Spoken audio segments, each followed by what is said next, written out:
Góðan daginn og velkomin í Silfrið. Við erum svona svolítið á fræðilegum nótunum hérna seinna í þættinum. Ætlum að fjalla tvær bækur sem að koma út fyrir jólin og tengjast þjóðmálum, Ójöfnuður á Íslandi eftir Stefán Ólafsson og Arnald Sölva Kristjánsson, og svo í liði forsætisráðherrans eða ekki Björn Jón Bragason. Hann að rekja atburði sem eru hér á Íslandi á árunum aðalega fyrir hrun, deilur í kringum fjármálalífið og fjölmiðla og fleira. En við byrjum hérna á vettvangi dagsins.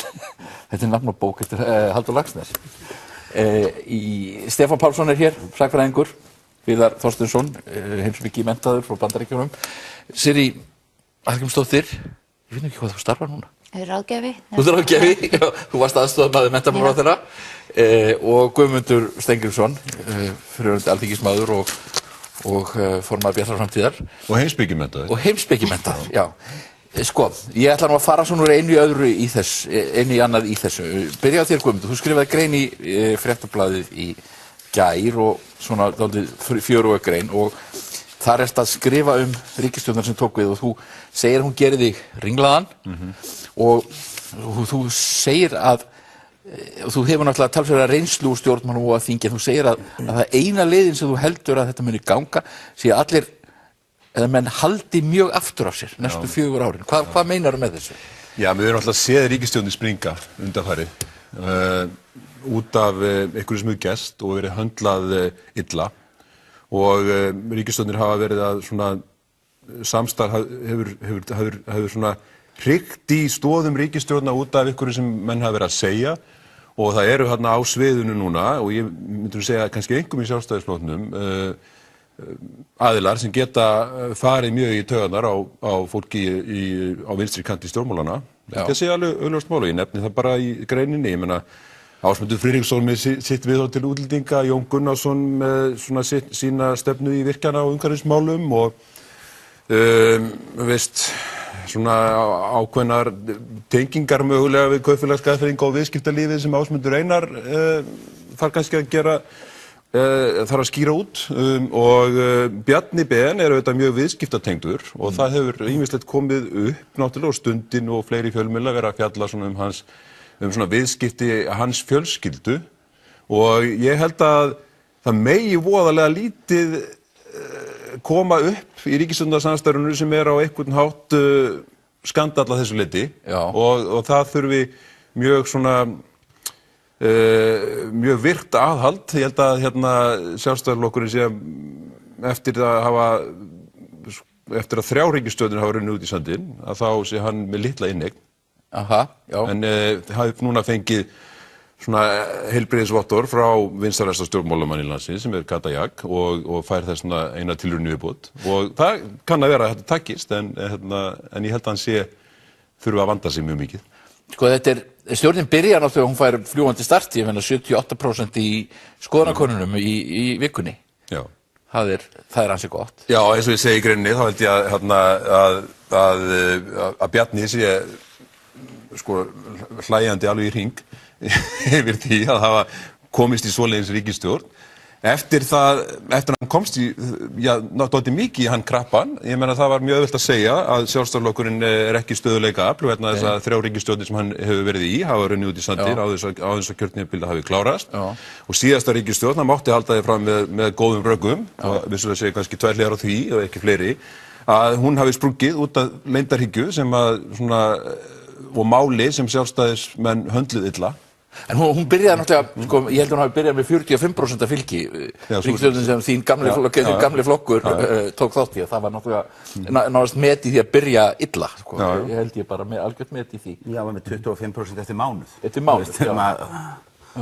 Algjörlega. En það sem gerir mig ringlaðan og eiginlega fer í taugarnar á mér, að eftir þessa atburðarás undanfarinna ára skuli aðrir flokkar ekki geta mynda ríkisstjórn án Sjálfstæðisflokksins. En það bara svona. Hvað segir þú, Stefán? Þú hefur nú starfað innan VG, 78%. Já, sem nú svo sem komið kannski ekkert sérstaklega á óvart, og svona lengst af hafa nú ríkisstjórnir byrjað nokkuð vinsælar. þingið ekki einu sinni komið saman þá algjörlega eftir að koma í ljós hvernig til dæmis þessari stjórnarandstöðu tekst að stilla sig saman. Ég held að það séu einstaklingar innan stjórnarandstöðunar sem að í rauninni hafa meiri ímuguskur á öðrum heldur en gagnvart stjórninni út í það farið. Ég held að þegar að Sigmundur Davíð lítur yfir þingsalinn, sem sagt að því gefnu hann mæti í þingsalinn og fer að reyna að taka svona afstöðu til þess hvort liðið honum sé svona minna illa við. Það sé ekkert auðvelt valendilega. Þannig að, eins og segi, þetta var ekkert óskastaðan eins en þetta var það sem að kom upp úr kössunum. Við erum með 8 flokka á þingi. Það verður bara, það er alltaf erfitt að púsla saman meirihlutastjórn út frá 8. Greiddir þú þessari stjórn atkvæðið þitt á fundi hjá VG? Já, ég gerði það. Ég meina, eins og ég segi, við fórum í gegnum þessa kosningabaráttu og við sögðum það afskaplega skýrt að markmiðið væri það að VG vildi mynda ríkisstjórn. Jafnframt að fyrsti kosturinn þar yrði vinstri stjórn og menn fóru í þær umræður. Þær skiluðu því miður ekki árangri og þá var bara möguleiki númer 2. Sirrí, Sjálfstæðisflokkurinn gefur náttúrulega eftir forsætisráðuneytið. Hann er reyndar að fá ansi mikið í staðinn í mörg ráðuneyti, hann er að fá nefndarformennsku í mörgum nefndum og svona. Ég meina, hvaða væntingar hefur þú til þessara stjórnar? Já, ég segi bara, ég vil nú fyrst segja því að Guðmundur var að skrifa þessa grein sem þú varst að vitni í. Hann skrifaði aðra grein sem fyrir nokkrum vikum sem ég fannst mun svona skemmtilegri, sem hann er að tala hvernig þessi umræða í stjórnmálum, hvað hún hefur verið óvægin og gagnvart stjórnmálamönnum, en síðan einhvern veginn dottin í gamla gírinn aftur. Nei, ég fyrir ekki en hérna allt í lagi. Þetta er sakleysislegt hjá mér. Já. Sem sagt, það er alveg augljóst að eftir á allt það sem undan hefur gengið og flokkur Guðmundar hefur sem sagt sprengt í síðustu ríkisstjórn út af einhverju málum og uppþóttum og einhverju slíku. Það er búið að kjósa eftir það. Og það sem kom út úr þeim kosningum er ákall hjá þjóðinni frekar breiða skírskotun, að flokkar sé að vinna þvert á stefnur frá hægri til vinstri og það er bara, og þessi rótgrónu flokkar, þeir voru að fá betri kosningu. Sjálfstæðisflokkurinn ennþá langstærsti flokkurinn, þrátt fyrir allt þetta sem að Guðmundur taldi hér upp, sem að kannski segir að ég veit að lýðræði getur verið pirrandi en það segir nú bara sína sögu. Og mér fannst bara þessir forystumenn þessara flokka sem settust niður og mynduðu þessa ríkisstjórn gera það mikill ábyrgð, vönduðu greinilega mjög til verka, voru að hlusta á þjóðina og þessa niðurstöðu og menn eru bara að vinna samkvæmt því. Og ég hef verði að segja mikla trú á þessari ríkisstjórn. Ég held að þetta sé fólk sem hafi sýnt það og Katrín hefur sýnt það, hún hefur komið fram að festu, bæði í stjórnarmynduna viðræðum og síðan núna eftir að þessi ríkisstjórn hefur verið mynduð. Við hefum eftir að sjá fjárlagafrumvarpið. Það er alveg rétt sem að fram hefur komið hérna, þá er þetta eftir að sjá hvernig þá reynir á stjórnarandstöðuna og þá sér maður svona kannski frekari útfærslur á því sem fram kemur í stjórnarsáttmálunum, þó að þessi búið SA hafi verið með einhverja útreikninga og annað. Jó, þeir eru með dálítið harða gagnrýni, þeir segja bara að menn muni missa bara stjórna útgjöldunum, menn séu búin að missa stjórnina. En það er svolítið erfitt að sjá hvaða forsendur þeir eru að gefa sér. Líklega eru þeir að byggja útreikningana að einhverju leyti á skýrslu Samtaka iðnaðarins innviða uppbyggingu. En við eigum eftir að sjá fjárlagafrumvarpið og mér finnst svona kannski að menn megi bíða aðeins og leyfa þessari ríkisstjórn að leggja þetta. Menn segja að menn ætla bæði að lækka skatta og hækka útgjöld og að það gangi ekki upp. Það lítur nú að vera eitthvað sem sjálfstæðismenn geta haft áhyggjur af. Þeir eru nú alltaf, við erum að lækka skatta. En svo ég segi, við eigum eftir að sjá hvernig útfærslan verður og það kemur fram núna í fjárlagafrumvarpinu. Þá geta menn byrjað að gagnrýna eða ekki. Viðar, þú hefur starfað innan Sósíaldaflokksins. Ég veit ekki hvað maður á að spyrja þig. Hvernig líst þér á þessa stöðu? Hverju spáir fyrir þessa stöðu? Ég myndi bara taka undir með Guðmundi að manni finnst það svolítið sérkennilegt að svona í ljósi bara pólitískra þróunar síðustu áratuga að sé ekki einhvern veginn bara meiri grundvöllur, þessi ekki bara meiri hljómgrunnur fyrir því að það bara að vinstri flokkar sé að vinna bara afgerandi kosningasigra. Mér finnst það bara mjög sérkennilegt. Í ljósi hrunsins, í ljósi þess að það er náttúrulega átt í sér ákveðið hugmyndafræðilegt hrun nýfrjálshyggjunnar í raun og veru. Og svo í kjölfarið höfum við náttúrulega líka séð áfram þessi spillingarmál sem hafa verið að koma upp hvað eftir annað og eru náttúrulega tengt aðalega þessum gömlu kannski auðvaldsflokkum, mun frekar heldur en vinstri flokkunum. Og ég meina meiri hluti almennings á Íslandi er náttúrulega bara mjög afgerandi félagshyggjusinnaður í raun og veru. Þú veist, leggur mikla áherslu á öflugt heilbrigðiskerfi, öflugt menntakerfi. Íslendingar vilja þessa hluti. Og það hlýtur að vera svona tilefni til bara áhyggja og svona sjálfskoðunar held ég fyrir vinstri hreyfingunni á Íslandi sama í hvað flokkjun eða hreyfingum eða verkalýðshreyfingunni.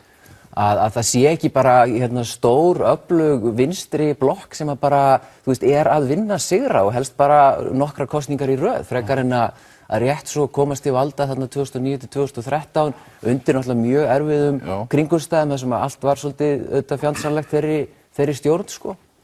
Og ég myndi segja að á þessum tímapunkti væri það bæði svona eiginlega hreinlegra og svona farsælla fyrir vinstri hreyfinguna að bara skoða svolítið bara svona sína eigin vegferð, sko, frekar en að vera að svona hálfpartinn svindla sér framhjá kosningaósigri með því að taka upp þetta sem ég held að aldrei verið hugsað sem heilræði, sko, if you can't beat them, join them, sko. Það er ekki heilræði, sko.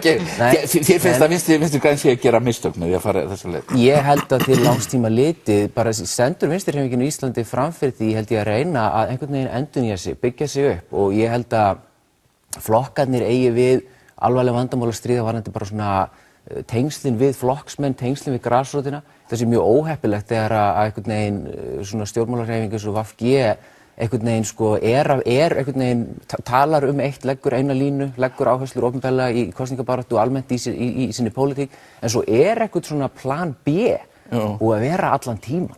Og það vita mjög margir það innan flokksins og það er svona hvískrað það.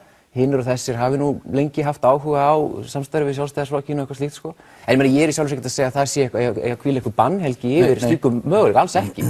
Það ætti frekar að vera bara opinskári umræða það þá innan flokksins og mér finnst það vont að forystan hafi ekki bara einhvern veginn rætt þetta svona öðru sem bara sem einhvern fyrirvara. Það er alltaf sett bara fram sem fyrirvari svona. Já, við útilokuðum ekki. Já, svona eins og það sé nóg gagnvart sko svona að axla ábyrgð gagnvart félagsmönnum sínum, það sé nóg að bara láta ekki hanga sig á einhverju. Ég meina, á þetta ekki að vera bara, þú veist, opinskári og svona ítalegri bara samræða vegna þess líka að kjósendur á Íslandi skilja náttúrulega mjög vel að sko við getum talað fram á rauða nóttu málefni, en við vitum það öll að það eru stjórnarmyndunarviðræður sem ráða óbúslega miklu og það er í þeim sem að ræðst þetta hvaða málefni komast áfram og hvaða málefni lenda aftarlega á vagninum. En ekki fyrir 2 mánuðum síðan þá voru ég og félagi mínir nú aðlega skammaði fyrir það að okkar kosningabarátta gengi út af það að sína myndir af Katrínu Jakobsdóttur og segja við viljum gera þessa konu forsætisráðherra. Svo komum við eftir kosningar og segja býtum við var það aðalmarkmiðið hjá okkur. Hér er aldeilis komið aftan af fólki. Málið er kannski frekar það. Og ef við horfum bara til flokka, vinstri-sósíalískra flokka á Norðurlöndum sem eru bara í flokkagrúppu með VG, þá skiptast menn í 2 fylkingar með það hvort að menn stefni að því að taka þátt í stjórnum. Við höfum mjög fínan flokk eins og Enhedslistan, sem er vinarflokkur okkar í Danmörku. Það er flokkur sem er alltaf í stjórnarandstöðu eða þá styður minnihluta stjórnir vinstri manna falli, hann fer ekki í ríkisstjórnir. Og það er alveg afstaða sem við geta tekið og það er mjög góð leið til þess að halda svona ákveðnum hreinleika. VG hefur hins vegar aldrei legið á því að þeir hafa frekar verið til dæmis eins og þjóðveldisflokkurinn í Færeyjum verið einn af þessum vinstriflokkum sem að sækist þó í að axla ábyrgð og fara inn í ríkisstjórn og það er alveg rök með og á móti hvoru tveggja. En ekki ágætis vinstri áherslur í þessum stjórnarsáttmála? Ég hef heyrt sko hægri menn hvart undan því að þetta sé bara vinstri stjórn. Viðskiptablaðið setur svona hryllingsforsíðu núna verði öllu ræðað upp í múrin sko. Þannig að ég veit það ekki. Ef maður er skammaður úr báðum áttum, þá var maður að gera eitthvað rétt. Ég held að þeirra flokkar sem eru á sikkunum pólnum að séu að mynda ríkisstjórn, þá hafa þetta allir þurft að gefa eitthvað eftir, en mér sýnist líka allir vera að fá eitthvað inn á móti. Þannig að þetta er bara stjórnarsáttmáli með breiða skírskotun, það er alveg augljóst. Ég ekki sammála því. Vissulega samkvæmt einhvern svona kannski mjög hefðbundnum að mörgleiti úreltum skilgreiningum þetta milli póla. En mér finnst þetta vera, ég velti fyrir mér á hvaða hnetti þessi pólar eru. Þetta eru, að mínu viti, er þetta ekki að ná að vera pólan á milli svona eins og ég lít á stjórnmálin. Meina þau baráttumál sem ég og fólk sem ég hef átt samleið með í pólitík, þau eru varla til umræðu þarna. Meina það engin aðild að ESB ennþá baráttumál með margra, en náttúrulega alls ekki á neinn hátt er það baráttumál þarna á dagskrá. Breytingar á landbúnaðarkerfinu eru ekki þarna sko í þágu neytenda. Það er ekkert verið að fara í það. Uppboð á kvóta er ekki þarna, sem nú svona svolítið hefur verið mikið baráttumál á undanförnum árum, mjög margra, svona kannski úr frjálslyndari áttum stjórnmálana. Það er ekkert róttækt í stjórnarskrármálum þarna, ekki neitt, sem nú búið að vera eitt mesta umræðin í pólitík á undanförnum áratug. Þannig að milli hvaða póla er þetta? Mér finnst þetta ekkert vera eitt ríkisstjórn með eitthvað sérstaklega breiða skírskotun, mér finnst þetta vera íhaldsstjórn. En hún hins vegar það sem að höfða tilmínur áherslur í umhverfismálum, sjálfstæðara Alþingi og uppbygging innviða. Og ég vona að sjálfsögðan takist þetta. Velferðarmálum. Þetta þarf eftir að sjá fjárlögin og auðvitað er það eitthvað sem ég myndi vilja sjá takast, en ég myndi nú bara til breiðu skírskotunum að VG stæði á fjalli með því að ná einhverju fram í það er eftir að sjá sko. Mér finnst þetta samt sem að ekki vera endilega þessi mál sem Guðmundur nefnir, mér finnst þetta ekkert endilega vera þessi stóru mál sem að eiga að vera á dagskrá. Mér finnst þetta vera, við nýfrjálshyggjuna. Mér finnst þetta vera mála, það er að snúa við þessari hrikalegu þróun sem búin að vera hér á Íslandi og almennt í vestrænum stjórnmálum síðustu áratugina, þar sem að ójöfnuður hefur verið að aukast óboðslega. Það er að vera til nýjar öreiga stéttir, til dæmis innflytjenda, millistéttin, það eru þumalskrúfur settar á hana, ekki síst í gegnum þetta fjármálakerfi sem er að gera ungum barnafjölskyldum nánast ómögulegt að komast taki úr höfuð og svo framvegis. Og sko vinstrihreyfingin, hún hefur látið þetta valta yfir sig einhvern veginn, og það er einhvern veginn engin vilji til þess að snúa sig við. Þetta sem ég vera svona einhvern veginn stóra verkefni okkar og vissuleyti kannski bara svona endur uppgötva þetta sígilda hlutverk vinstri afla, sem er það að vera verkalýðsinnuð og tala fyrir hagsmunum almennings og launafólks og þeirra sem að bera skarastan hlut frá borði, til dæmis öryrkjar og fleiri slíkir hópar. Og í þeirri baráttu þá náttúrulega eru auðvaldsöflin aðal óvinur okkar, óvinur númer 1.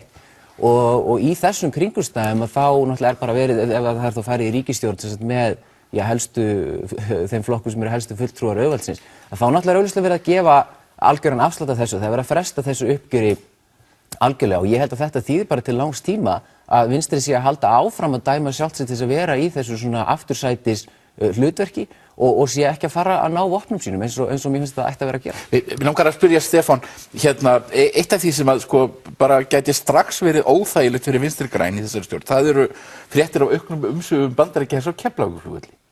Nú ert þú, hefur þú starfað með hestaðum og ég var einhverjum foreldurum mínum og sjálfsagt afaðinum líka og þetta er á sama tíma og við höfum þennan furðulega forseta í Hvíta-húsinu sem er að hleypa öll í bál og brand í alþjóðastjórnmálum. Og reyndar svo sem náttúrulega merkilegt að reyndar þessar framkvæmdir sem maður er að tala núna eru náttúrulega sömu framkvæmdir og rötuð inn í fréttir hér í ársbyrjun 2016. Þá höfum mjög fáir áhyggjur af þessu nema VG fulltrúarnir.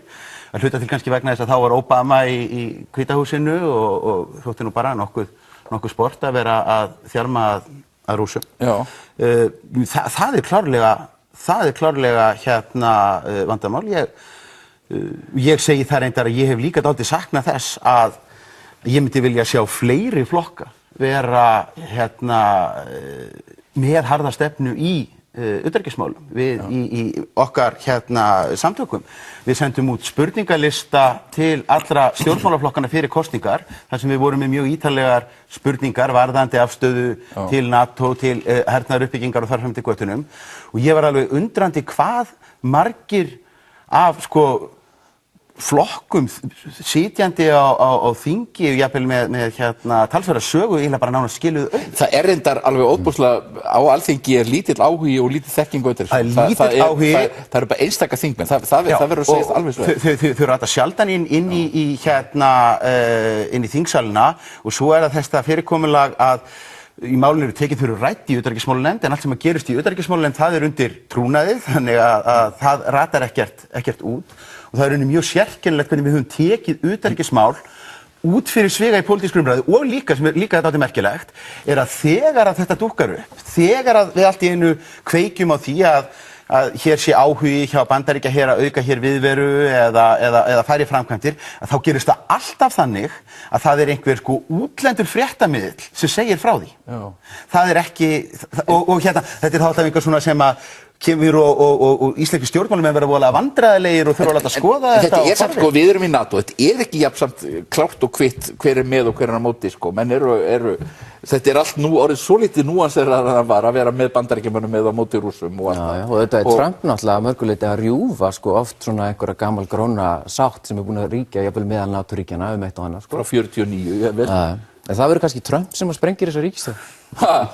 Getur þetta orðið vandræðalegt mál fyrir VG? Mér finnst það bara, ég líti ekki á þetta sem eitthvað sem sé vandræðalegt eða geti þvælst fyrir, ég finnst bara á þetta sem bara alvarlegt mál. Mér finnst það bara vera mjög alvarlegt og slæmt mál ef að við ætlum að skipa okkur í þá sveit sem að eykur hernaðarviðbúnað, sem að elur á spennustígi. Mér finnst þetta bara vera miklu stærra mál heldur en það snúist einhverja íslenska ríkisstjórn. Og hérna, ég meina, það er bara mjög sterk hagsmunaöfl bæði hérna á Vesturlöndum og eins í Rússlandi sem að bara vilja ala á nýju köldu stríði og bara gegn því verðum við að standa og sérstaklega til dæmis bara í dag. Í dag eru verið að veita friðarverðlaun Nóbels ECAN samtökunum sem er að berjast fyrir kjarnorkuafvopnun þar sem að við sem NATO-ríki neitum að skrifa undir alþjóðlegan sáttmála bann við kjarnorkuvopnum bara vegna þess að það samrýmist ekki stefnu NATO. Við erum þar. Ég skilst þetta ekki alveg okkur að segja að þetta sé stærra en ríkisstjórn, ég meina það er náttúrulega bara, það er þannig sem þetta virkar, að það er tekin afstaða náttúrulega, þú veist, í lokal stjórnmálum á Íslandi og lengi vel náttúrulega var það stefna flokkana lengst til vinstri hér á Íslandi einmitt að, þú veist, að sýna þessa afstöðu í verki með því að krefjast úrsagnar úr NATO og með því að krefjast hersins burt og svona gera þessi mál, þú veist, aktúel í stjórnmálunum, en það virðist ekki vera að gerast núna, en Guðlaug Þór sem utanríkisráðherra sem náttúrulega ég held að verði ekki öflug vörn gegn þessari þróun, það er alveg klart. Sko, ég held að þessi ríkisstjórn getur alveg sprungið út af utanríkismálum. Það er mjög auðvitað að sjá þá atburðarás og ég held að við verum minna okkur á það að VG hefði aldrei farið í ríkisstjórn með þessum flokkum fyrir ári síðan þegar eftir Panamaskjölin og það allt saman. Ég held að það hefði verið óhugsandi og það er bara ár síðan. Og síðan kom upp mál á því kjörtímabili sem að VG hefði örugglega sprengt líka út af eins og Björt framtíð. Þannig að þetta er svolítið merkilegt að VG fari núna eftir þetta sem er undanigengið og með öll þessi hættumerki á sjóndeildarhringnum í samstarfi sjálfstæðisflokkin. Ég ætla að fara út í svolítið aðra hluti. Hérna, það féll gríðarleg sprengja hérna í þættinum síðast. Steinunn Valdís segir frá mótmælunum fyrir utan heimili sitt og síðan hefur manni fundist vera í gangi dálítið uppgjör við mótmælin sem voru á tíma hrunsins að menn hafi gengið of langt og já, hvað segir þetta? Já, ég segi það, ég held að þetta sé mjög þörf umræða og ef þú ert að tala bara MeToo átakið í heild sinni, þú veist, þá er greinilegt að konur hafa setið á óþægilegum tilfinningum í langan tíma og maður sér það bara á þessum gríðarlega fjölda kvenna sem er að koma fram og stíga fram og allar virðast eiga sína sögu. Jú, það er í Borgarleikhúsinu seinni í dag er fundur. Já, einmitt, að það er augljóst að þetta er mjög þörf umræða og það er þörf á allsherjar viðhorfsbreytingu. Það sem náttúrulega gerist á þessum tíma er að umræðan náttúrulega á þessum umróta tímum var frekar vanstillt og það eru ákveðnir hópar sem fara þarna alveg fram úr sér og mæta fyrir utan heimili fólks og ógna bara fjölskyldumeðlimum. Ég meina það eru þarna inni í húsunum fólk sem ekki opinberar persónur, sem eru börn og makar og annað og þetta vakti náttúrulega bara ógn og skelfingu þeirra. Fólk stendur þarna fyrir utan og hrópar og það sem kannski, þegar maður horfir á þetta svona eftir á, skrítið að það sé ekki til einhver mekanismi í lögunum sem að passar upp á að það sé ekki hægt að ganga svona langt og brjóta á bæði stjórnmálumönnum og fjölskyldumeðlumum. En byrju, fengu ekki viðkomandi stjórnmálamenn bara lögreglu strax? Þeir stóðu þarna til hliðar og fylgdust með. En ég meina það, þú veist, þetta eins og Ragna búin að lýsa þessu Árna, hún heldur fyrir eyrun á barninu sínu, skilur svo það geti farið að sofa og eins og Rannveig Rist hefur sagt að ég meina hún var nú bara fyrir sýruárás og hér verið að mótmæla sýruárásum allan heim en þegar það var gert sko að þá voru ekki margir sem kipptu sér upp við það og ég meina það lýsir aldrei stemningunni að þetta ekki, þú veist, það eitthvað verulegt ójafnvægi í þessu og það bara mjög gott að það sé verið að taka þessu umræðu núna. Af því að það sýnir líka, svo Steinunn Valdís í síðasta þætti þínum. Fanneyjar reyndar. Fanneyjar. Að þá hún sko hefur ekki komið fram og ekki talað þetta í hvað 7 ár. Það er náttúrulega merkilegt, sko, hún var náttúrulega að sumu leyti má segja að flokkurinn hafi líka á þessum tíma, sko, Steinunn Valdís náttúrulega hún að taka við styrkjum og þetta voru erfið þessi styrkjamál, þetta var kannski ekki gott, en að sumu leyti má segja að Samfylkingin hafi líka verið að fórnenni, þeim fannst ekkert vont að losna við. Já, ég meina það augljóst að hún naut ekki mikil stuðnings innan Samfylkingarinnar og það sýndi sig og það kannski gerir hana líka veika fyrir. En varðandi þessi sko styrkjamál að þá auðvitað á þessum tíma eru menn bara að spila eftir þeim leikreglum sem giltu þá og það eru alltaf gott að koma eftir á og horfa tilbaka og auðvitað að læra af reynslunni og við erum auðvitað alltaf að breyta og bæta okkar samfélag en á þessum tíma þá voru náttúrulega þessir stjórnmálumenn bara að spila eftir þeim Hvað segir þú við það? Þú ert sósíalisti, þið hafið verið með róttæka sumarháskólan og þið eru ekkert sérstaklega mikið á móti því sem að menn kalla hvað borgaralega ólíðni eða ég meina mótmæli eru eiginlega partur af ykkar svona vef, þegar ég má ekki segja það sko. Hvað finnst þér þessa umræðu? Ég veit ekki með Sósíalistaflokk Íslands. Nei, ég ekki með Sósíalistaflokk, en það náttúrulega bara það svo hreyfing sem þú tilheyrir. Jú, ég var mjög virkur þátttakandi í öllum þessum mótmælum, veturinn 2008-2009 og fram til 2010. Og kynntist mikið af fólki þar og var mjög virkur þátttakandi í allri þessari hreyfingu og þessari mjög svo merkilegu bylgju sem átti sér stað þá. Og hún átti sér náttúrulega margar birtingamyndir og margar af þeim myndi ég segja hafi verið gríðarlega jákvæðar. Ég man til dæmis eftir bara hvað var bara spennandi til dæmis að kveikja á Silfri Egils á þessum tíma, akkurat þessa mánuði. Og það var svona einhver svona mikil gerjun og ný bylgja af pólitískum áhuga sem átti sér stað og þetta var mjög bara stórmerkilegur tími. Mótmælin voru náttúrulega mjög virkur þáttur í þessu. Mótmælin voru náttúrulega langmestu leyti bara mjög réttmæt tjáning, réttlátrar reiði almennings á Íslandi yfir náttúrulega bara því hvernig Ísland hafi verið leitt í hörmulega stöðu vegna náttúrulega hluta til vanhæfis og aðgerðarleysis og spillingar stjórnmálastéttarinnar og svona. Svo var náttúrulega almenningur hérna á Íslandi sem var að lenda í því að það var gengið að heimilum þeirra. Ríkisvaldi á Íslandi tók sér heimil til þess að ganga að heimilum fólks þar sem að það var svipt heimilum sínum og með tilheyrandi náttúrulega tráma fyrir fólki sjálft og börnin þeirra og ég veit ekki hvað og hvað. Svo svipað leyti að koma upp þessi hælisleitendamál þar sem að íslenska ríki náttúrulega fer fram með bara því sem ég myndi kalla bara mjög gróf mannréttindabrot gegn alsaklausu fólki. Lögreglusveitir mæta heim til fólks í dögun og dregur það út úr heimilum sínum eða úr sínum híbýlum í járnum upp í flugvélar þar sem því er fleygt í einangrunarbúðir á Grikklandi. Og þetta það sem íslenska ríki að gera. Þetta náttúrulega ábyrgð stjórnmálamanna sem að taka þessar ákvarðanir.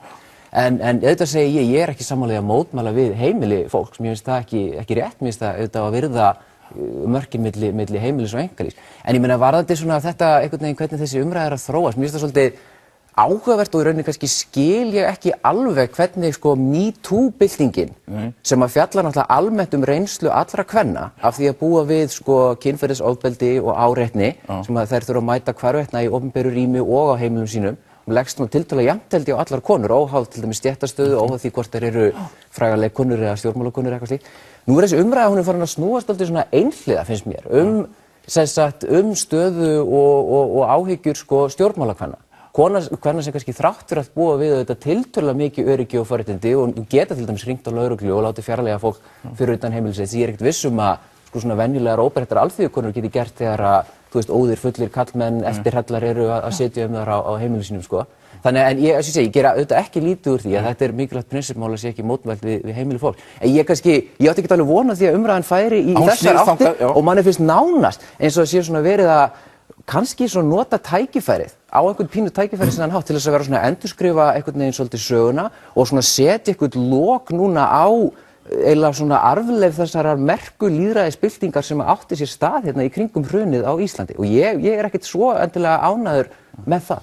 Ég held að það sé líka ágætt að þú takir þá svolítið tilliti þess að það ekkert allir að upplifa hlutin á sama hátt og þú og fólk í mismunandi sko stöðu og þegar að þessi tímar áttu sér stað að þá ert þú þarna kannski mikill þátttakandi í þessum mótmælum en það eru aðrir í samfélaginu sem voru bara skelfingu lostnir og voru ekki að upplifa þetta sama hátt og þú.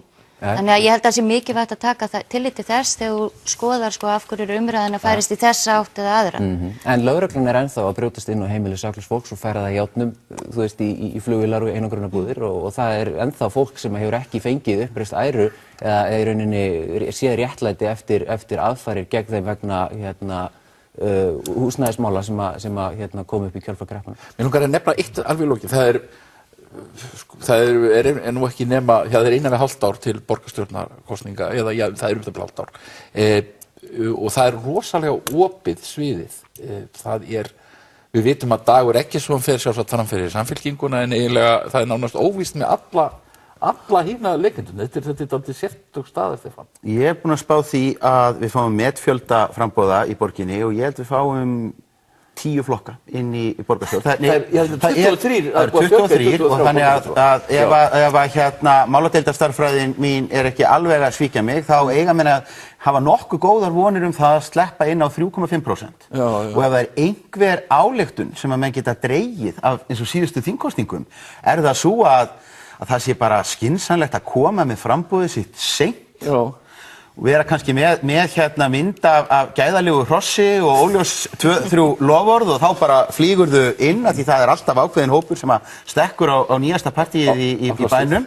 Þannig að ég ætla að segja að við fáum svona 13 alvöru framboð í Reykjavík, 10 flokka í borgarstjórn og mjög áhugaverða stjórnarmyndunarviðræður í kjölfar. Sirrí, það er sko hjá ykkur sjálfstæðismönnum þar er leiðtoga prófkjör, oddvita prófkjör 20. og 7. janúar með Skjaldastræti. Ég meina hverjir að fara fram? Já, þeir sem hafa gefið skýrt að svara þeir allir fara fram eru Marta Guðjónsdóttir, núverandi borgarfulltrúi og Kjartan Magnússon, núverandi borgarfulltrúi og Áslaug Friðriksdóttir. Og það eru þessi sem að hafa gefið skýrt svar að þau ætla að taka þátt í leiðtogaprófkjörinu. Síðan eru ýmsir að hugsa málið og Unnur Brá virðist vera að hugsa málið og En er ekki svolítið fullreynt með að koma með eitthvað utan Já, ég meina einhvern veginn eins og ég horfa á pólitíska landslægið að þá er ekkert fullreynt. Þú veist, það er náttúrulega bara einhvern veginn getur allt gerst.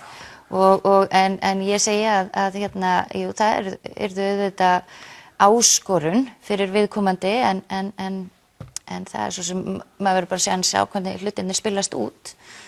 En það er ég hugsa sko að það er ekkert margir að gefa sig fram á þessum tíma. Ég held að þetta sé svolítið rétt sem að Stefán hefur verið að segja ég hugsa að fólk stígi frekar fram svona á lokametrunum. Guðmundur, getur þú hugsað þér að fara í borgarmálin? Þú ert nú ágætis kandidat í það. Þú reyndar alveg upp í Garðabæ en hérna, ég stefni ekki á það. Þú stefnir ekki á það? Nei, ég ger það ekki. Þú hefur getað sagt ég útiloka ekki neitt. Ég nánast útiloka það. En þetta áhugavert og þetta ekki þessi réttur Stefáni, sem verður mörg framboð, en það sem ég myndi vilja sjá og meðast leiðilegt eftir alþingiskosningarnar var að það svona hinn frjálslynda miðja hrundi, Björt framtíð, Viðreisn ströggli. Ég myndi vilja sjá þessi öfl endurskipuleggja sig fyrir borgarstjórnarkosningarnar. Ég ekki sósíalista af flokknum, ég frjálslyndur miðjumaður og ég myndi vilja sjá þær hugsjónir einhvers staðar á góðum stað. En við sjáum ekki slíkt framboð einhvern veginn. Já, ég meina Viðreisn hefur ekki boðið fram á sveitarstjórnarstiginu, Björt framtíð hefur það og hefur fulltrúa víða og í stórum sveitarfélögum og staðið sig vel. Kannski ætti Björt Ólafs og Þorgerður Katrín að setjast niður ef það ekki þegar byrjaðir á því og ræða samstarf. Þetta eru mjög svipaðir flokkar. Flokkarnir þá saminist eða gangi bundnir til kosninga saman? Já, þeir náttúrulega eiga mjög mikla samleið þessi tveir flokkar og þarna gæti verið ein leið til að fækka framboðum. Frjálslynda miðjan myndi bandalag eða stofni sterkan valkost. Þetta er vist búið hjá runnin út gaman að hafa ykkur Stefán Pálsson, Viðar Þorsteinsson, Sirrí Hallgrímsdóttir og Guðmundur Steingrímsson. Höldum hér áfram með ójöfnuð, Stefán Ólafsson og Björn Jón Bragason síðar. Smá sagnfræði tímana fyrir hrun.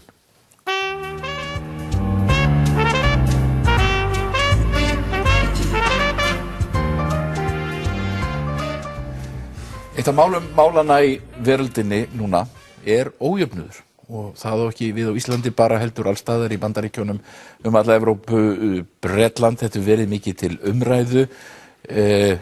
Ójöfnuðurinn hefur aukist með vexti fjármálalífsins og svo óttast menn að ójöfnuðurinn aukist enn með þessari tæknibyltingu sem við erum að gangi gegnum þar sem fólk missir störf, vélar taka við og arðurinn af vinnu fólks af tækjunum færist á færi hendur. Stefán Ólafsson, þetta er náttúrulega þitt sérsvið, þú hefur verið að rannsaka ójöfnuð lengi og nú komin út stórbók eftir þig og Arnald Sölva Kristjánsson, Ójöfnuður á Íslandi. Skipting tekna og eigna í fjölþjóðlegu samhengi og þið eruð að skoða ójöfnuð á Íslandi alveg aftur á síðustu öld til 1927 og svo fram til dagsins í dag. Já, ekki rétt? Akkurat. Það má raun og veru segja að þetta sé umfjöllun þróun íslenska samfélagsins frá þessum millistríðsárum, þar sem ójöfnuður var mikill. Síðan tekur við það bil 50 ára tímabil eftir að við fáum sjálfstæðið, það sem að sennilega mesta jafnaðarsamfélag sem að jörðin hefur séð, minnsta kosti í hópi vestrænna ríkja og stendur alveg fram á miðjan 10. áratuginn og það var reyndar mikið framfara tímabil þar sem að hagvöxtur var mikill og lífskjör batnuðu ört, uppbygging velferðarkerfis, menntakerfis, heilbrigðiskerfis og vöxtur millistéttar mjög ör og sem athyglisvert að þetta skulle hafa verið mikið framfara tímabil þegar að jöfnuðurinn var hvað mestur. Þetta líka verðbólgutíminn, það ekki? Jú, þetta verðbólgutíminn frá 1960 og framundir 1990. Samt þetta að koma vel í því að lífskjör bötnuðu mjög ört.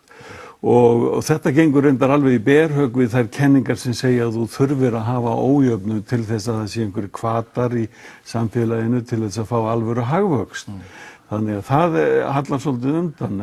En svo kemur þessi mikla breyting eftir 1995 og fram að hruni. Þá eykst ójöfnuður hér á Íslandi með meiri hraða en við höfum séð í nokkru öðru vestrænu ríki frá lokum seinni heimsstyrjaldar. Og síðan kemur hrunið og þá sveiflast þetta aftur tilbaka í átt að meiri jöfnuð aftur. Það hrynur undan hluta af því sem að byggði upp ójöfnuðin og það breytt stefna stjórnvalda líka. Og svo sjáum við á allra síðustu árum að þetta að hneigjast aftur svolítið upp á við. En sko, ef við förum aðeins hægar í þetta, að þú ert að segja, sko, á millistríðsárunum hafi verið gríðarlega mikill ójöfnuður. Já, mikill að mörguleyti bara svipaður og var almennt á hinum Vesturlöndunum.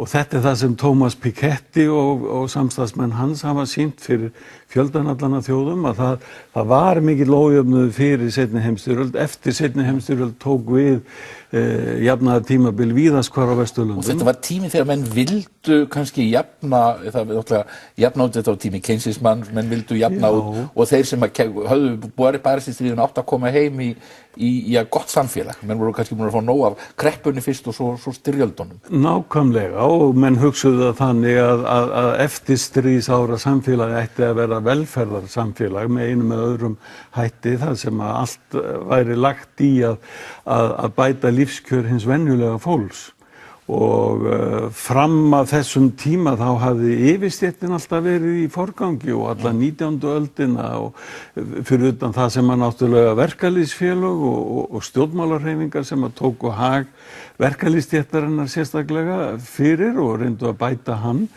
en það var sem sagt nýtt á eftirstríðsárunum að lífskjör og það verður í raun og veru eins og Thomas Piketty talar þetta að tilkoma millistéttarinnar sem verður til þetta venjulega vinnandi fólk sem að kemst til bjargálna þannig að það getur eignast hús yfir höfuð og einhver varanleg neyslugæði sem fara batnandi yfir tíma og mennta börnin sín og allt það að þetta í raun og veru einsdæmi í sögunni og hann sýnir það hvernig fyrir frönsku byltinguna að þá var yfirstéttin 2% íbúanna, klerkastéttin annað 1% og það sem í kringum hana var og svo var það þriðja stéttin, cirka 97% þjóðarinnar sem bjó meira og minna við svipuð kjör. En sko svo getum við sagt að sko eftir 95 og hvað gerist þá gerir yfirstétt svona einhverjar ég hef ekki sagt comeback, bara þú veist það verður einhver yfirstéttarvæðing. Já, menn hafa stundum talað um þetta þannig að stéttabaráttan hafi snúist við, að lægri stéttirnar hafi haldið sér meira til hlés og yfirstéttin farið í kröftuga baráttu. En það sem að gerist, og við erum með skýringar á þessu frá öðrum löndum, að þetta hangir allt saman við breytt viðhorf í stjórnmálum. Það nýjar áherslur í stjórnmálum sem að ýta meira undir atvinnulífið, undir fjármálalífið, undir fjárfestana sérstaklega og svo verður úr þessu náttúrulega hnattvæðingin og fjármálavæðingin sérstaklega sem að býr til fordæmalaus gróðafæri fyrir þá eignameiri og tekjumeiri. Og það er þannig allstaðar verið á Vesturlöndum eftir 1980, svolítið misjafnt eftir löndum. Og hér fór þessi þróun, sambærileg þróun fram með eiginlega meiri hraða og meiri krafti en það var íslenska bóluhagkerfið einstakt í sinni sögu. Það byrja náttúrulega vissuleyti með veðsetningu kvótans, það verður alltaf, þá hann fjármálavæddur, ef við getum sagt. Nákvæmlega, þar eiginlega byrja hjól fjármálavæðingarinnar að snúast og svo kemur aukið frelsi í fjármálageiranum og svo frá þegar við förum inn á evrópska efnahagssvæði þá kemur frelsið til fjármagnsflutninga, auðveldar að taka lán erlendis frá og auðveldar að flytja fé úr landi og fara að nota erlend skattaskjól og allt þetta. Þetta býr alveg til nýtt umhverfi sem að Íslendingar notuðu sér að meiri krafti, það er að segja yfirstéttin, þannig fyrst og fremst hún sem er að nota þetta, að meiri krafti heldur en við höfum séð annar staðar. En sko, það verða til þarna gríðarlegar fjármagnstekjur og mikil auður þarna í hruninu. Svo hreinur þetta, þurrkaðist þessi auður út eða hvað? Nei, það er sko, auðvitað þurrkaðist eitthvað að auði út, en það sem við sýnum þetta í smáatriðum hvernig eignir í ólíkum tekjuhópum, ólíkum eignahópum þróast yfir þennan tíma í bólahagkerfinu og svo eftir hrun. Og við sjáum það að þeir sem voru eignamestir fyrir, ríkustu 10%, eignir þeirra jukust langmest af öllum. Fram að hruni og þær taka síðan bakfall aðeins, ekkert mjög mikið samt, miðað við aðra hópa, eigna minni hópa og síðan hafa þeir farið upp aftur eignir að raunvirði þessa ríkustu 10%-ana og eru núna orðnar svipaðar og var þegar hæst var fyrir hrunum 2007. Hrunið hefur þessi jöfnunaráhrif smá, en þú segir að þessi aftur að gliðna. Já, hrunið hafði þessi jöfnunaráhrif með því að fjármagnstekjur hrundu niður, þær hurfu alls ekki, þær fóru niður meira en helming og síðan líka breytt stjórnarstefna í skatta- og velferðarmálum, jöfnunaráhrif skatta- og velferðarkerfisins eru aukin af ríkisstjórninni sem kom til valda hérna 2009 en það sátu miklar eignir eftir, skuldir þeirra sem að skulduðu mest og unga fólksins, þær jukust og sú skuldastaða hefur ekki náð sömu stöðu og var fyrir hrun. Hún verri ennþá á þessum allra síðustu árum, en bara svo staðreynd að það sátu mjög miklar eignir af þeim gríðarlegu nýju eignum sem urðu til á árum bóluhagkerfisins, að þá eru þær farnar að skila af sér fjármagnstekjum aftur. Og þær fara fyrst og fremst í efstu 10% og langmest í efsta 1%. En þið segja að það kemur líka inn í þetta skattastefnan. Já. Að skattbyrði á láglaunafólk, þegar nú verið deilt mikið við þetta Stefán, að skattbyrði láglaunafólks og hafi aukist og leið hafi bótastefnan líka verið, bæturnar hafi rýrnað. Já, það drógust aftur úr bætur, bæði almennar bætur almannatrygginga, drógust aftur úr launum á vinnumarkaði á árunum sérstaklega frá 1995 til 2004 og svo rýrnuðu vaxtabætur og barnabætur og persónufrádrátturinn í skattkerfinu. Þetta rýrnaði allt á árunum sérstaklega á þessum 10 árum upp að hruni og þetta þýddi bein aukning á skattbyrði lægri tekjuhópa og reynda líka ekki í sama mæli á millitekjuhópana. En við erum ekkert komið með persónuafsláttinn aftur í sama horf og hann var í upphæfi? Nei, ekki eins og hann var í kringum 1995 til dæmis, þegar hann var að jafna mjög mikið. Hann hefur ekki farið alla þá leið og hefði í raun og veru átt að gera það eftir hrun. En það voru þrengingar og ríkið hafði ekki góða möguleika á að gera það. En síðan hefur aftur núna frá 2013 dregið úr jöfnunaráhrifum skattakerfisins sem að þó höfðu verið aukin þarna eftir hrun fyrst og ekkert gríðarlega mikið, en það alvöru sveifla aftur í þá áttina sem ýtir undir aukin ójöfnuð aftur. En hvað gerum við til að sporna við ójöfni? Þetta náttúrulega eins og ég segi, þetta mikið vandamál á heimsvísu, náttúrulega. Það það og mikið og vaxandi vandamál og við sjáum náttúrulega bara hvernig skelfilegu stöðu í Bandaríkjunum út af ójöfnið og Bretlandi líka og víðar. En hvernig gerum við þetta?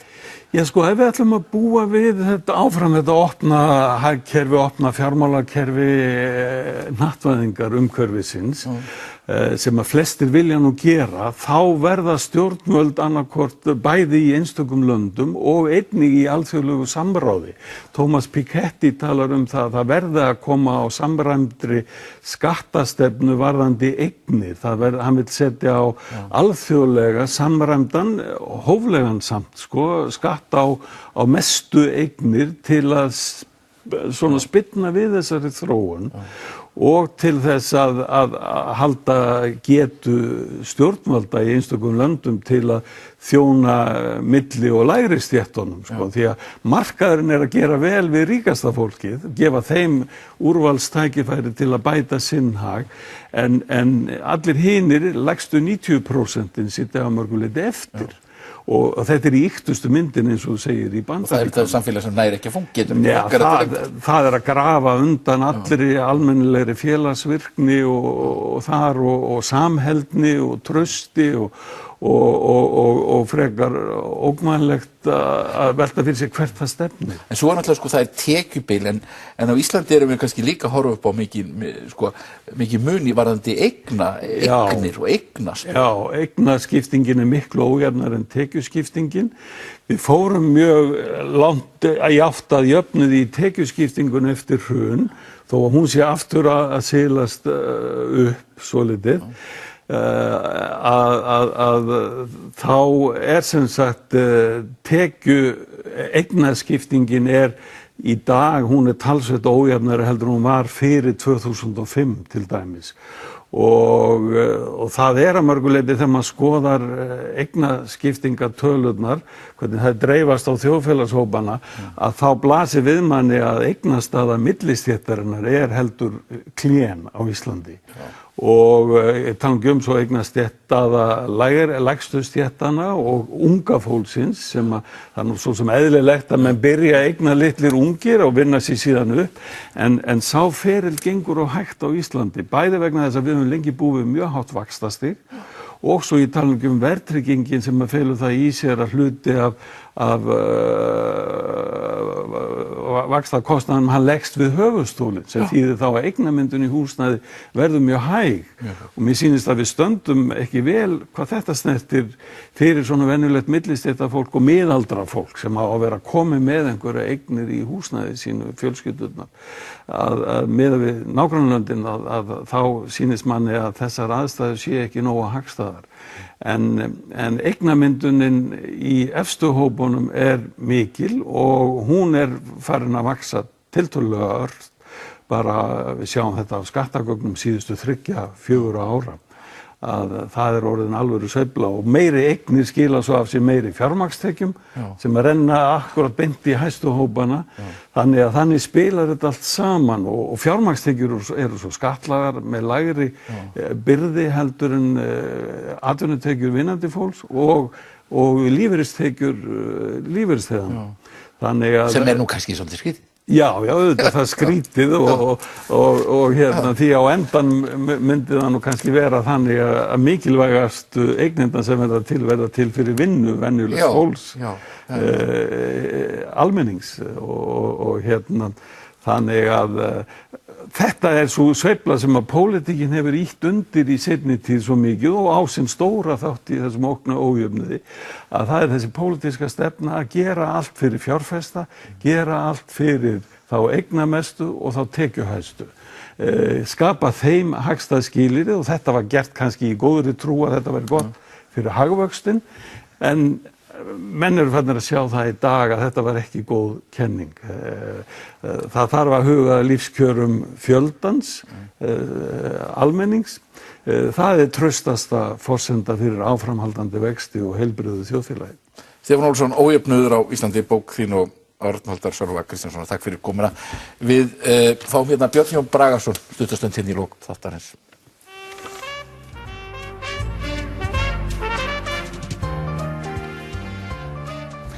Já, hingað kominn Björn Jón Bragason hérna í lok þáttar. Ný bók sem heitir Í liði forsætisráðherrans eða ekki. Þú ert nú reynda með 2 bækur, þú ert afkastamikil því að þú ert með hérna bók sem heitir Maður nýrra tíma, æviminningar Guðmundar H. Garðarssonar, alþingismanns og verkalýðsforingja, verslunarmanns og fleira. Mér nú reyndar alltaf fundist Guðmundur vera kannski, þegar tala gamla sjálfstæðisflokki, þá finnst mér Guðmundur einhvern veginn alltaf vera holdgervingur þess flokks.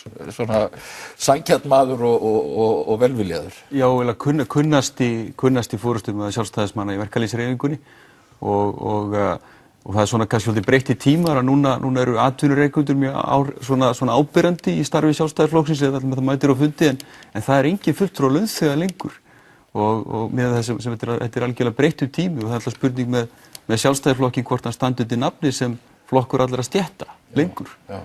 Þetta voru dálítið aðrir tímar en ég ætlaði nú að fá þig hingað til þess að tala þessum bókina Í liði forsætisráðherrans eða ekki og þarna ertu að rekja atburðarás sem byrjaði svona undir lok síðustu aldar og fram að hruni þegar upphefast þessi gríðarlegu átök í viðskiptalífinu, í stjórnmálalífinu sem hverfast í kringu Davíð Oddsson. Þú kannski segir mér aðeins nánar frá þessu, hvað þú ert að fjalla? Já, ég byrjaði þarna aldamótin og mér hefur fundist það sem að vilja hljóma hrókafullu, þannig að mér er búið að skrifa mjög mikið þennan tíma, en mér hefur fundist aðeins skort á yfirsýn og ég er búin að safna efni í þessa bók í mörg ár og rætt við marga og mér hefur fundist svona sjá ákveðna atburðarás, svona hvernig þetta raðast upp til dæmis eins og ég leið mér að fullyrða allir eins og svo aðferð sem valin var við einkavæða bankana 2002-2003, hún hefði verið óhugsandi 5 árum fyrr og ég tel mig skýraði í bókinni hvers vegna, menn fóru þessa leið sem að mörgum talin galin leið við einkavæðingu banka og eins og ég vitni nú í bókina eins og einn heimildamaður sagði að ég held að það hefði verið óhugsandi 5 árum fyrr og það bara bein afleiðing af því hvernig þessi átök magnast á þessum tíma.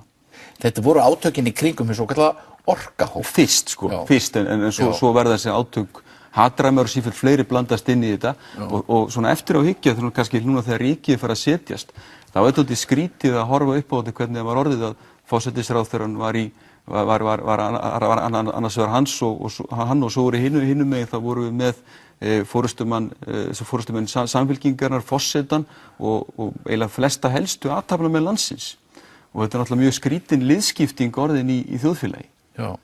Og bókin fjallar það, þessi miklu átök sem urðu og svona ýmislegt að tjaldabaki í sambandi við þau. Sko, og fjölmiðlamáli kemur náttúrulega þarna inn í dálítið sterkt.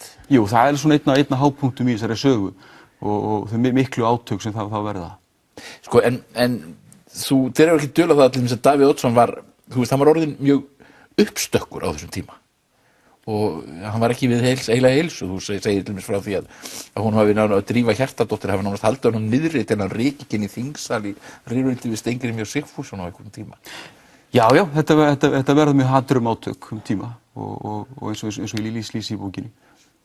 En hann er veiklaður svolítið á þessum tíma sem forystumaður. Já, náttúrulega 2003 þá geldur, sko, á þess tíma mælikvarða geldur Sjálfstæðisflokkurinn afhroð í kosningum og hafði unnið mikinn kosningasig 1999 en hérna þannig að það er farið hallundan fæti hjá flokknum og orðið mikil svona átök sem eru farin að hafa áhrif á hann. En hvernig kemur Eyjólfur Sveinsson að þessari bók? Þú ætlaðir að skrifa bók með eða Eyjólf Sveinsson sem við ætluðum einu svona að skrifa bók var þá aðstoðarmaður sem var aðstoðarmaður Davíðs á sínum tíma. Jú, við ætluðum einu svona að skrifa bók svona tengda atburði en það var ekkert af því en Eyjólfur fræddi mig mjög margt var þennan tíma og hann kemur heilmikið þarna við sögu og þetta er þetta mjög sérstaklega samsettur hópur, orkahópurinn. Það er Eyjólfur Sveinsson, það er Jón Ásgeir Jóhannesson, Jón Ólafsson og Þorsteinn Már Baldvinsson og ég segi svolítið frá örlögum þessara manna í bókinni og hvernig þessi kjölfæru, það er mjög fróðlegt að bera það saman. Ég veit hvað verður þessa menn. Sko þetta eru þeir sem að lenda fyrstir í átökunum við forsætisráðherrann. Já, þeir þrír af þeim, já. Og hvernig stóð á þessu? Menn eru náttúrulega bara farnir að gleyma þessu. Hvað var málið í kringum orku? Það náttúrulega snýst eignarhald á bönkum og forsætisráðherrann á þeim tíma hafði bara aðrar hugmyndir mögulega kaupendur að þessum hlut í FBA. En sko, þú hefur verið mjög mikið skrifandi síðustu árin hrunið. Þú skrifaðir bók gjaldeyrishöftin. Já. Þú skrifaðir svo bók fyrir 2 árum sem fjallaði byltinguna, búsáhaldabyltinguna, arfleið búsáhaldabyltingarinnar, eða hvað kom út úr henni, byltingin og hvað svo. Já, vinstri stjórnina og þau árin. Og hvernig finnst þér þessi umræða að vera núna sem búsáhaldabyltinguna?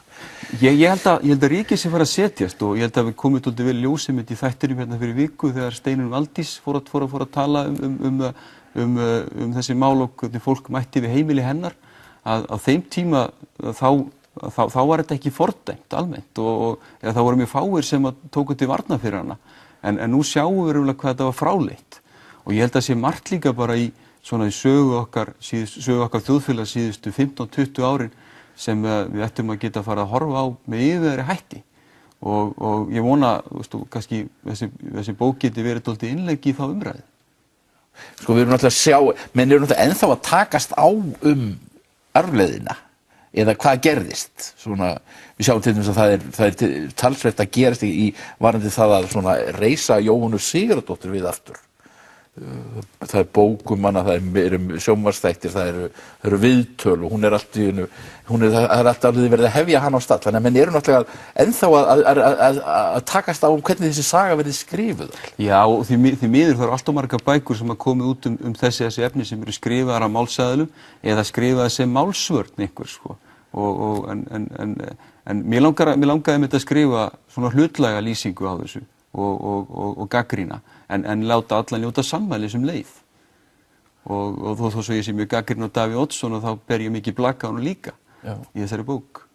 náður að tala við hann? Já, ég spjallaði við hann. Já. Og þú ert sem sagt með viðtöl við hann? Jú, og ég með viðtölu meira minn alla sem tengjast þessari sögu. Björn Jón Bragason, þakka þér fyrir að koma hingað í Silfrið. Þátturinn er búinn hjá mér í dag. Fanny Birna verður hjá ykkur í næstu viku í stofunni. Takk fyrir að horfa.